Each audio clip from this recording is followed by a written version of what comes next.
जय बोलो देवादिदेव 1008 श्री भगवान महावीर स्वामी की अहिंसा परमो धर्म की परम पूज आचार्य गुरुवर श्री विद्यासागर जी महाराज की परम पूज्य मुनि श्री प्रमाण सारथी जी महाराज की मुनि श्री 108 निर्वेद सारथी जी महाराज की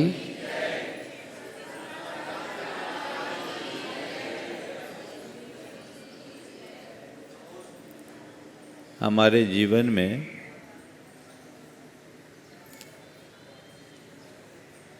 कभी एक रूपता नहीं रहती। कभी सुख, कभी दुख, कभी खुशी, कभी गम, कभी शांति, कभी अशांति, कभी आनंद तो कभी अवसाद, कभी फिक्र तो कभी फक्र। ये चलता रहता है कि नहीं। और कई बार तो ऐसा होता है जिन कारणों से हमें खुशी होती है उन्हीं कारणों में हम दुखी भी हो जाते हैं। जो हमारी शांति और प्रसन्नता का कारण होता है वही अशांति और खिन्नता का निमित्त भी बन जाता है। होता है, अनुभव है। हर व्यक्ति के जीवन में ऐसे अनेक प्रसंग आते हैं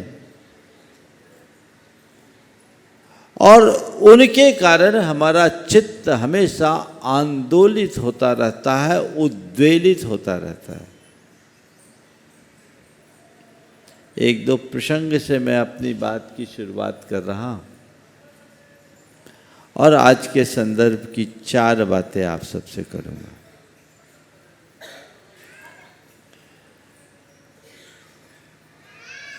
एक व्यक्ति की लॉटरी खुली, अखबार में समाचार निकला 1 करोड़ की लॉटरी। बोलो, अगर आपकी खुल जाए तो क्या होगा? बोलो, अगर 1 करोड़ की लॉटरी खुल गई तो क्या करोगे? बोलो। हाँ, खुशी में नाचेंगे, है ना। उसने क्या किया, 1 करोड़ की लॉटरी खुली, झूम उठा और लोगों के कहने पर शाम को खुशी में पार्टी दे दी, 50,000 रुपया फूंक दिया। 1 करोड़ की लॉटरी। सुबह से अखबार पढ़ा था, लॉटरी खुल गई। दूसरे दिन अखबार आया, उसमें विज्ञप्ति छपी थी, भूल सुधार। कल जो लॉटरी की बात थी वो बिल्कुल सही थी, पर जो शुरुआत में 3 लिखा था उसकी जगह 2 पढ़ना था। अब क्या हुआ? कल जो अखबार खुशी का पैगाम लेकर आया था, आज वही मातम का कारण बन गया। होता है। क्या हुआ? संदर्भ बदलते ही चीजों के अर्थ बदल जाते हैं। दीपावली का समय नजदीक था। पति घर की सफाई कर रहा था। सफाई करते करते अचानक उसके हाथ में एक पुस्तक लगी।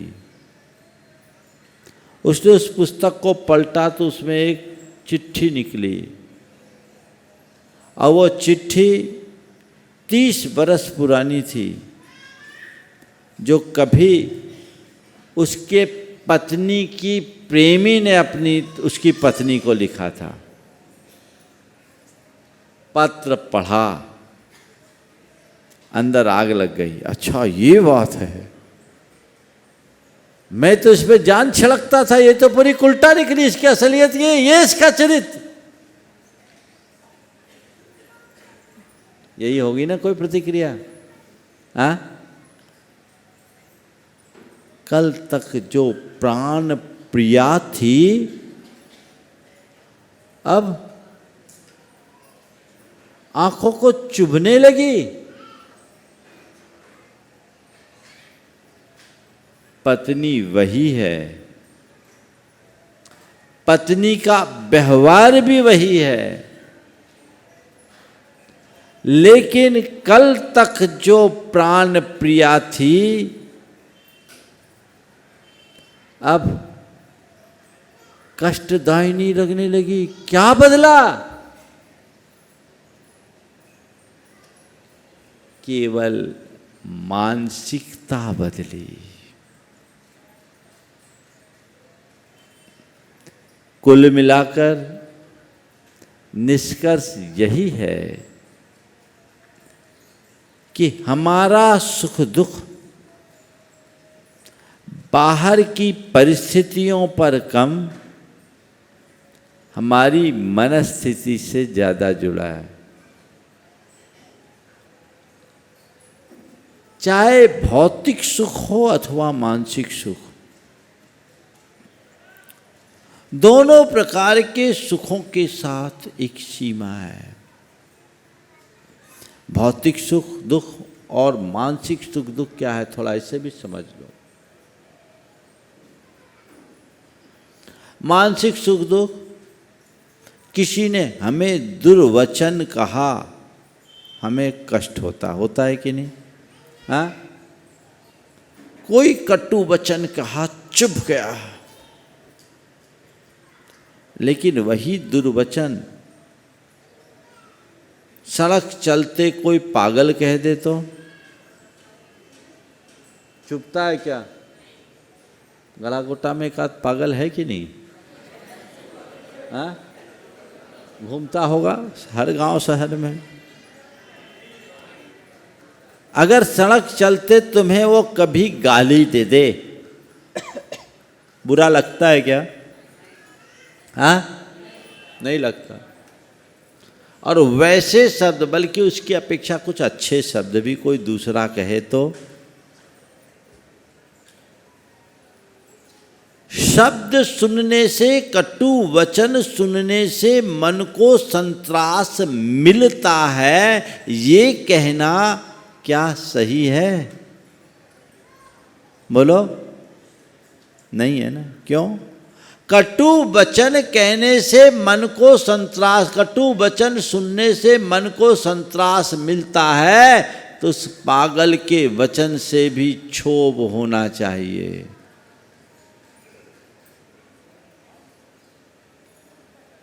क्षोभ क्यों नहीं हुआ? क्योंकि हमने पागल के वचनों को ये पागल है कहकर इग्नोर कर दिया, मन सहज बन गया, और दूसरों के वचनों को पकड़ लिया, मन क्षुब्ध हो गया। छोड़ दो, पागल तो कभी कभार मिलता हो। घर में दूध पीता बच्चा कुछ अंट संट बोल देता, बुरा लगता है क्या? बल्कि और खिलखिलाते हो, हंसते हो। कई लोग तो अपने बच्चों को और प्रेरित करते कि बोल बेटा बोल। वो तुतलाती वादी में कुछ उल्टा सीधा बोलता है तो उससे भी मन हर्षित होता है। क्यों? बच्चे के प्रति हमारी मानसिकता अलग है, और वही बात बच्चे के मम्मी या बच्चा का पापा कह दे तो महाभारत हो जाएगा। क्या हुआ? अंतर क्या है? दृष्टिकोण। हमारी मानसिकता जैसी होती है उसके अनुरूप हमें मानसिक सुख और दुख मिलता है। भौतिक सुख और भौतिक दुख। गर्मी का समय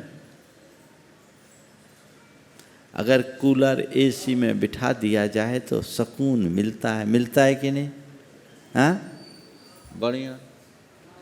लेकिन कूलर में हो या एसी में मूड ऑफ हो तो क्या होगा? एयर कंडीशन में भी पारा 40 पार हो जाएगा।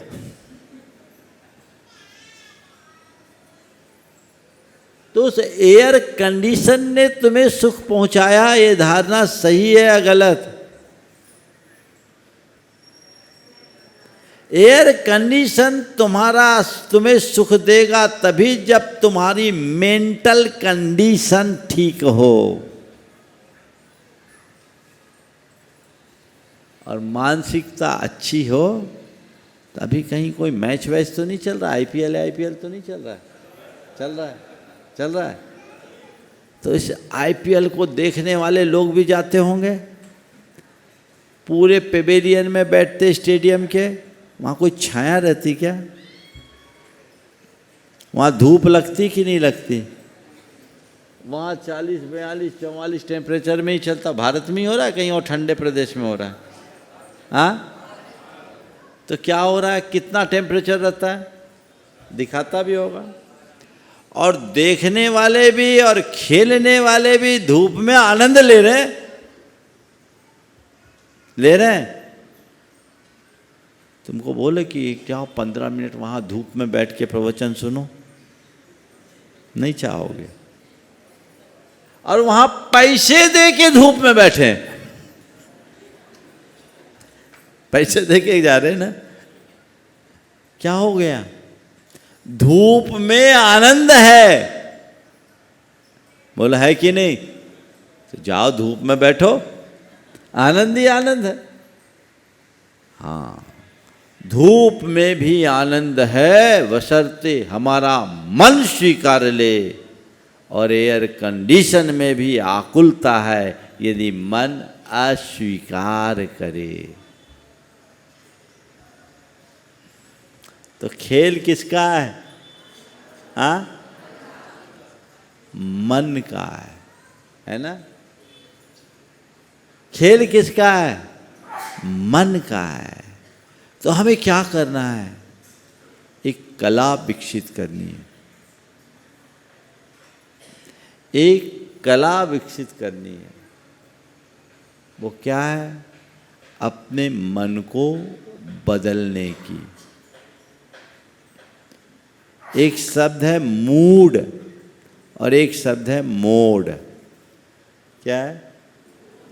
मोड और मूड। हम लोग अपने मूड को तो जानते ही हैं, और आजकल मोड भी सब जानते हैं। अलग अलग मोड होता है। आप लोग अपने सिस्टम में मोड चेंज करते हो, चीज़ें बदल जाती है ना? तो मूड बदलने के लिए मोड बदलना चाहिए। क्या करना चाहिए? Mood, mode, on, of. बस 4 वर्ड पर चर्चा करूंगा। क्या करना है? Mood, mode, on, of. Mood है, यही बनता और यही बिगड़ता है। तो क्या करे?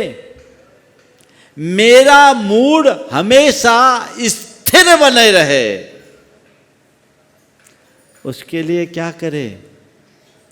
अभी जो मोड है ना, उसको ऑफ करो, और मैं जो बोलने जा रहा हूं उस मोड को ऑन कर दो। क्या करना है? अपने मूड को हमेशा स्थिर बनाए रखना है। तो जो मैं कह रहा हूँ उस मोड को ऑन करना है, और अभी तक जो ऑन है उसको ऑफ करना है। ज़्यादा कुछ नहीं करना है। क्या करना है? मोड बदलना है, और मोड को बदलने के लिए क्या करना है? ऑन करना है और ऑफ करना है। इतना सा तो 8 है। बस समझ इसकी होनी चाहिए किसको ऑन करना है और किसको ऑफ करना है। आप लोग क्या करते हैं? जिसको ऑन करना उसको ऑफ कर देते हैं और जिसको ऑफ करना उसको ऑन कर देते हैं, तो आपके पूरे सिस्टम का डब्बा गोल हो जाता है। हाँ, अरे भैया हम तो तुमको कहते ऑटो मोड में डाल दो, सिस्टम तो सब है, पर प्रयोग करो तब तो। अपने मूड को सदाबहार प्रसन्न बनाए रखना चाहते हो तो मोड ठीक करो, और मोड को ठीक करने के लिए 4 बातें हमेशा याद रखो। नंबर 1, सकारात्मक सोचें। क्या सोचें? कुछ भी हो सकारात्मक सोचें। चीजों को जब हम सकारात्मक दृष्टि से देखने लगते हैं तो दुख में भी सुख की अनुभूति होने लगती है, कष्ट में भी मस्त रह सकते हैं, प्रतिकूल भी अनुकूल हो सकता है, विपत्ति में भी संपत्ति देखी जा सकती है। आप अपने जीवन में क्या सोचते हो? जितने लोग हैं ना, किसी न किसी कारण से परेशान तो होंगे, हो कि नहीं हो? बोलो। कहीं ऐसा तो नहीं गढ़ा कोटा वालों को बड़ा आशीर्वाद है भगवान का, गुरु का, कि इनकी कोई परेशानी नहीं है? क्यों परेशान हो कि नहीं? हाँ, हाँ। अब देखो आप किस कारण से परेशान हो। मेरे पास एक टेक्निक है आपकी परेशानी को मिटाने की। मिटाना चाहते हो? तुम लोग जितनी परेशानियां सब मेरे पास पहुंचा दो। जिसकी जो परेशानियां लिख के दे देना, समझ गए? सब परेशानी मिटा दूंगा, बशर्ते मेरे पास पढ़ने का टाइम हो। ये भी एक समस्या है। अभी आप लोग देख रहे बहुत व्यस्त चल रहा है कार्यक्रम। आज भी मैं प्रवचन में आने वाला नहीं था, लेकिन आप लोगों के भाग्य से मेरा काम सलट गया। हमने कहा चलो चलते। लेकिन परेशानियां, कितनी भी परेशानी हो, सब परेशानी पल में मिट सकती है यदि हमारे द्वारा बताई टेक्निक को अपना लो। चलो आपकी परेशानियां गिनाओ, कितने प्रकार की परेशानी हो सकती है? जितने आदमी उतनी परेशानी है ना। और कुछ लोग तो खुद से परेशान है कि नहीं? पर सबकी परेशानियों की चर्चा करे तो पता नहीं कितने दिन प्रवचन करना पड़े। मैं नहीं चाहता कि आप लोग ज्यादा दिन तक परेशान रहो, और मैं चाहता हूं कि आज ही आपकी परेशानी मिटा दूं सबकी। तो सबसे पहले अपने परेशानियों का कारण। सबसे पहली परेशानी ज्यादातर लोगों की है, वह है अभाव की। क्या की परेशानी है? अभाव। किसी के पास धन का अभाव है, किसी के पास संतान का अभाव है, किसी के पास यश प्रतिष्ठा का अभाव है, किसी को स्वास्थ्य का अभाव है, किसी को परिवार में प्रेम का अभाव है, किसी को अच्छे मित्रों का अभाव है, किसी के अच्छे संबंधों का अभाव है, ये सब है ना। इनका रोना सब रोते हैं। अब इस अभाव जन्य परेशानी से बचना है तो मेरी टेक्निक अपनाओ। पहला काम तो ये करो कि जिस चीज के अभाव के कारण तुम परेशान हो, उसे उस व्यक्ति के निकट जाकर देखो जिसके पास है, क्या वो खुश है? तुम्हारे पास पैसों की कमी है इसलिए तुम अपने आप को दुखी मानते हो, तो थोड़ा जाकर देखो कि क्या पैसे वाले खुद सुखी हैं? बोलो। पैसों की कमी के कारण तुम अपने आप को दुखी मानते हो, तो जाके पड़ताल तो करो जिनके पास पैसे हैं क्या वो सुखी हैं? क्या अनुभव बोलता है? हाँ? और ज़्यादा परेशान है तो तुम परेशानी मिटाना चाहते हो कि बढ़ाना चाहते हो? हाँ हाँ, तो फिर तय कर लो। दूसरी तरफ देखो, हम लोगों के पास पैसे हैं का, तो हम सुखी हैं कि दुखी? हाँ बोलो। तो जब हम पैसों के अभाव में सुखी हो सकते हैं तो तुम पैसों की कमी में दुखी क्यों हो? बोलो, क्यों हो दुखी?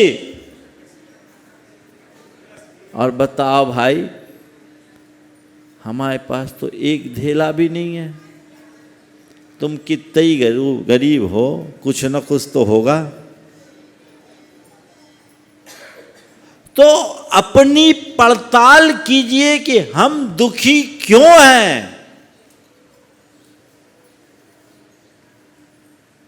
वजह बताऊं? पैसों की कमी के कारण तुम दुखी नहीं हो। तुम इसलिए दुखी नहीं हो कि तुम्हें पैसों की कमी है। तुम्हारे दुखी होने की वजह केवल ये है कि तुम हर पल पैसों की कमी का एहसास कर रहे हो।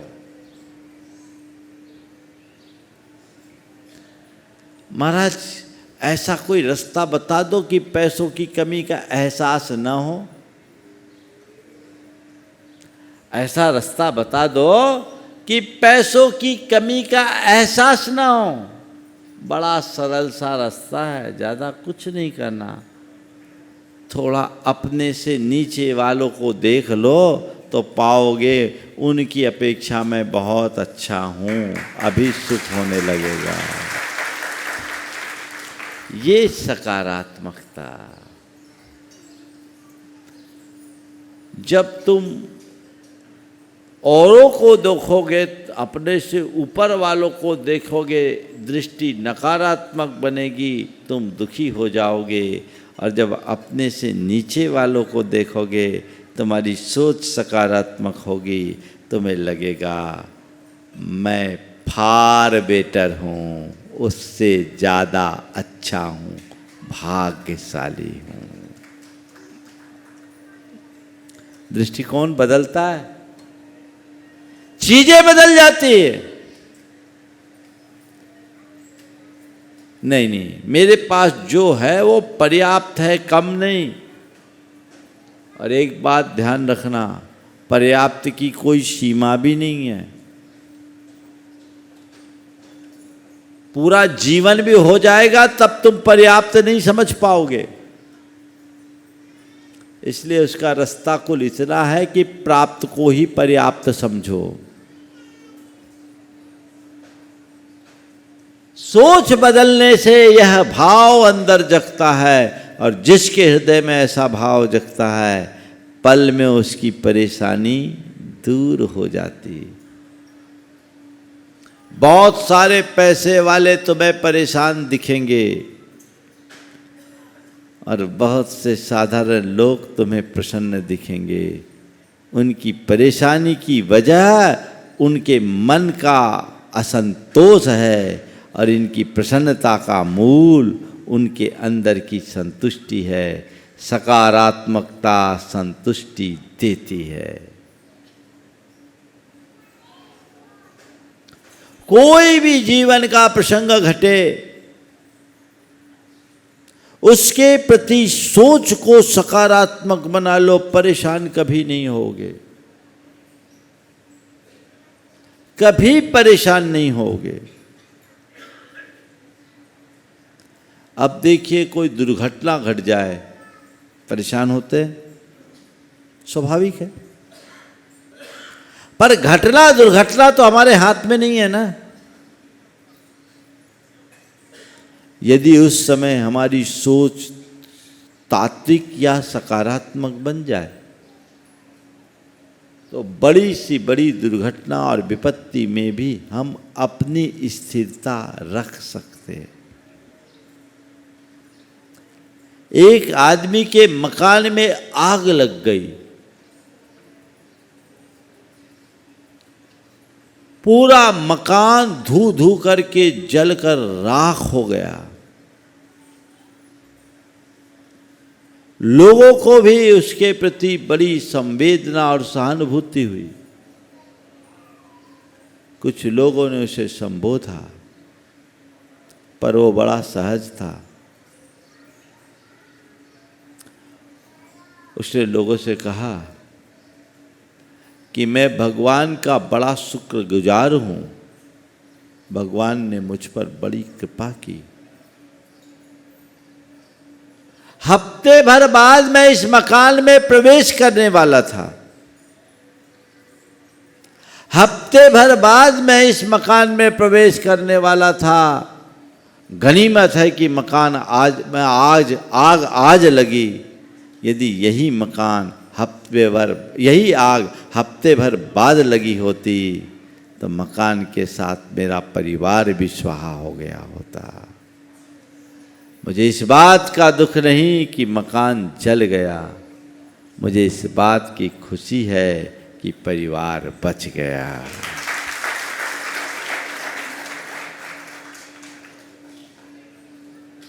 ये दृष्टिकोण आ सकता है कि नहीं?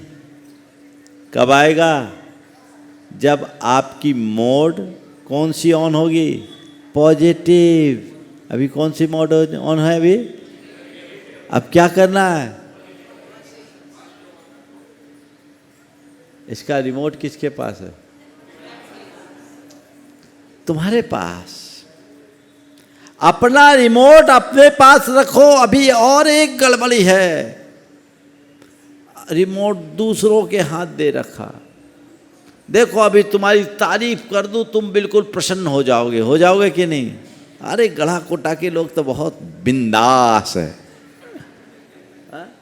अच्छा लग रहा है? तारीफ किए खिल गए। और अगर कोई टिप्पणी कर दूं तो मैं नहीं करूंगा, चिंता मत करना। पर यदि कोई टिप्पणी कर दे तो क्या हुआ? किसके हाथ में रिमोट? सामने वाले ने तारीफ किया, तुम्हें खिला दिया और टिप्पणी करा। माने जब चाहे तुम्हारी बत्ती जलाए और जब चाहे तुम्हारी बत्ती बुझाए। ऐसा काम क्यों करते हो? अपना रिमोट अपने हाथ रखो, दूसरों के हाथ मत जाने दो।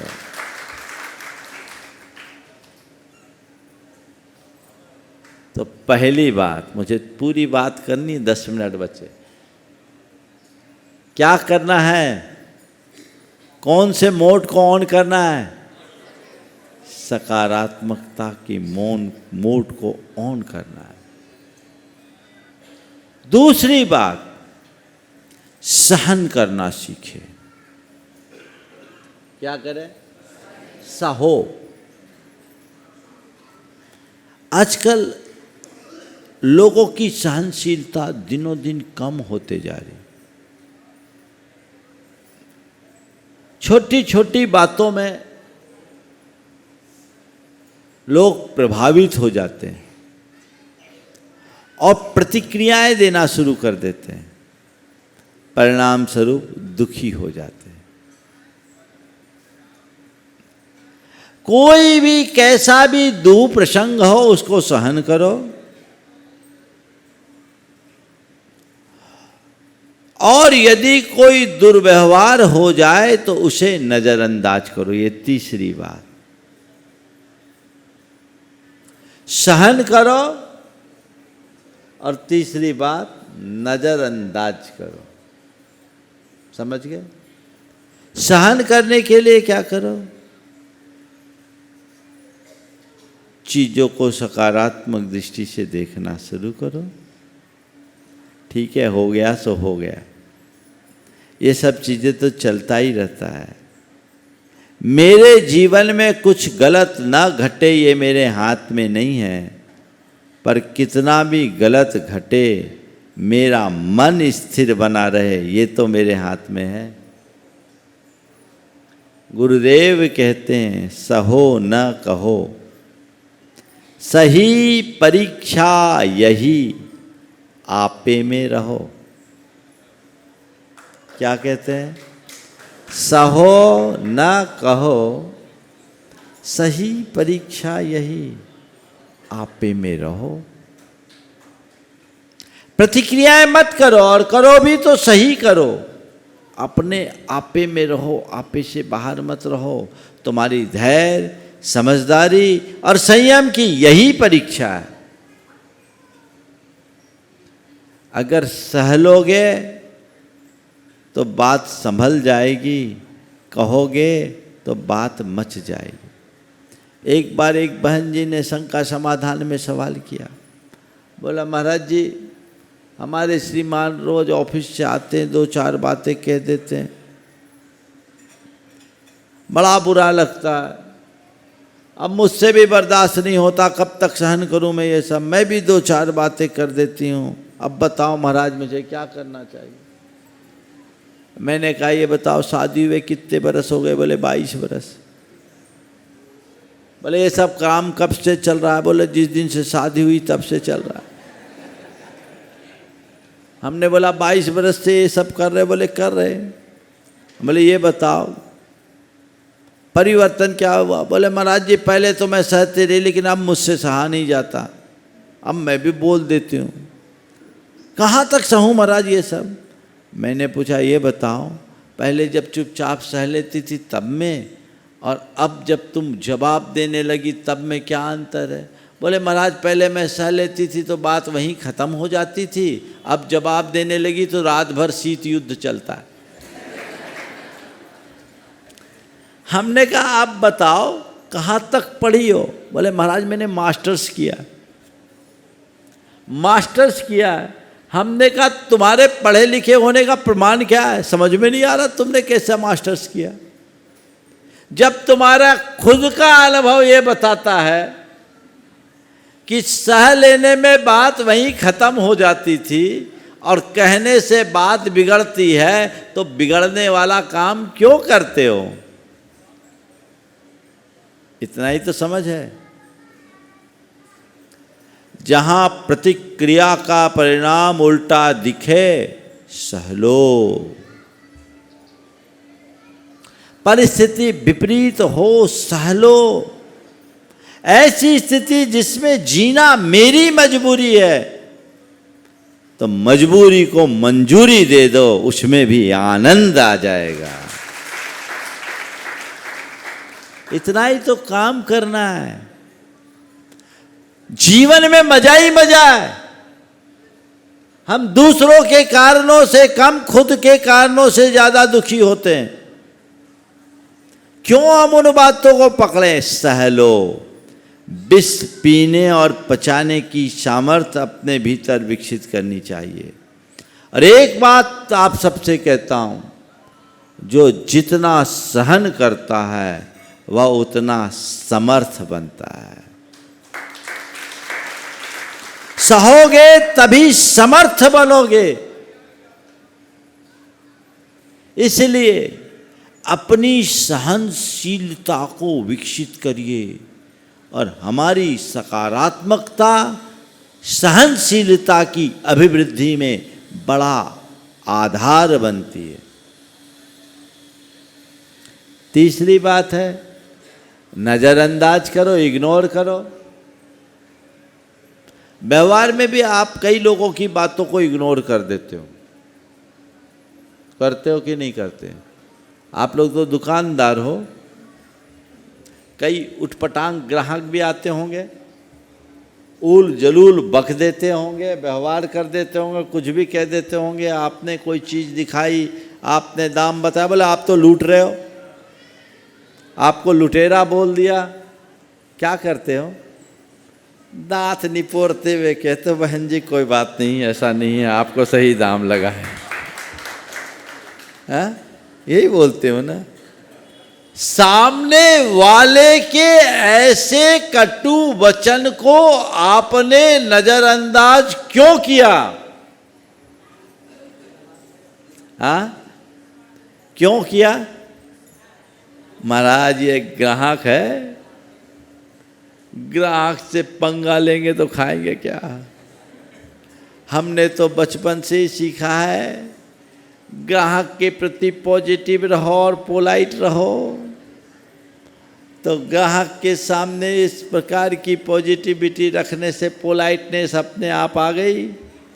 इतनी कड़वी बात झेल ली, दूसरे की घरवाली ने दुकान में आके सुनाया, झेल लिए। तुम्हारे घर में आने पर घरवाली कुछ कहे तो बताओ क्या हो गया? यहाँ मोड दूसरा है, वहाँ मोड दूसरा है। तो बस मैं यही कहता हूँ, जो मोड दुकान में ग्राहक के साथ है, वही मोड घर परिवार में परिवार के सदस्यों के साथ रख लो। अपने आप चीज़ों को नज़रअंदाज कर लोगे। इतना ही करना है ना। हाँ हाँ, वही पूरा निकलता है। एक बात बोलूं, घर में गुस्सा तभी निकाल पाते हो ताकि जब तक सामने वाला झेलता है। जिसका पासा उल्टा हो, मामला उल्टा हो जाता है। एक बार मैंने पूछा रतलाम में कि ये बताओ, भोजन कर रहे हो और मिर्च ज़्यादा हो तो क्या करोगे? चुपचाप खाओगे या प्रतिवाद करोगे? एक ने हाथ उठाया, बोला चुपचाप खा लूँगा। हाथ उठाया, बोला चुपचाप खा लूँगा। मैंने उसकी क्षमता की सराहना करना चाहा, बोले धन्य है तुम्हारी क्षमता। बाजू में उसका दोस्त बैठा था, बोला महाराज समता वमता छोड़िए, ये चुपचाप इसलिए खाएगा क्योंकि इसी में खैरियत है, नहीं तो जूते और खाना पड़ेगा। सामने वाला भारी हो तो गुस्सा नहीं उतरता, गुस्सा हवा हो जाता है। गुस्सा हमेशा कमजोर पर बहता है। इसलिए आभार माना करो उन लोगों का जो झेल लेते। गुस्सा को आगे मत बढ़ाओ, उससे वही खत्म करो। जो मोड दुकान का है, ग्राहक के प्रति दुकान में है, वही मोड घर परिवार में अपने अपनों के बीच बन जाए। जीवन में कभी परेशानी ना हो, कभी दुख ना हो, कभी क्षोभ ना हो। इसी मोड को ऑन करना है। समझ गए? तो तीसरी बात क्या हो गई? नज़रअंदाज करें। और चौथी बात, कुछ भी हो, अपने को प्रसन्न बनाए रखना चाहते हो तो थोड़ा मुस्कुराने की आदत डाल दो।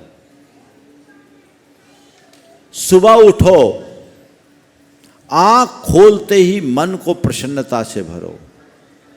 प्रभु परमात्मा को इस बात का धन्यवाद दो कि हे परमात्मा, आपकी कृपा से मुझे आज जीवन का एक नया दिन मिला। आज मुझे प्रसन्नता के साथ जीना है। और कुछ भी घटे, कोई कुछ भी बोले, कुछ भी करे, एक स्माइल लाने की आदत दे दो, मुस्कुराने की आदत करो। देखो एक व्यवहार का उदाहरण आप लोगों को बताता हूँ। 1 मिनट बचा, 2 मिनट, बढ़िया। आप लोग खाना बनाते हैं, कुकर का उपयोग करते होंगे। कुकर में सीटी कब बजती है? हाँ, एक जन बोलो। जब प्रेशर बढ़ जाता है। कुकर में सीटी बजती है जब प्रेशर बढ़ जाता है। और यदि सीटी न बजे तो क्या होगा? कुकर फट जाएगा, ब्लास्ट हो जाएगा। तो मैं आपको इतना ही मंत्र देना चाहता हूँ, जब जब दिमाग में प्रेशर बढ़ने लगे, क्या बोल रहा हूँ? जब जब दिमाग में प्रेशर बढ़ने लगे, प्रसन्नता की जोरदार सीटी बजा दीजिए, आपका मन चंगा बना रहेगा। फिर कुछ कहने और करने की जरूरत नहीं होगी। कोई गुस्सा में भी आए और आपने एक स्माइल दे दी ना, तो उसका गुस्सा ठंडा। और एक बात और बताऊं, घर परिवार में कोई आए नहीं तो उसका स्वागत स्माइल से दो, शिकायत से नहीं। आए और तुम ये लाए कि नहीं, वो किए कि नहीं, ये मत बोलो। पहले आकर के उसको ठंडा कर दो, खिला पिला दो, उसका हाल चाल पूछ लो, फिर धीरे से अपनी बात करो तो समस्या हल हो जाए। नहीं तो उल्टी समस्या बढ़ती है और हमारा जीवन दुखी होता है।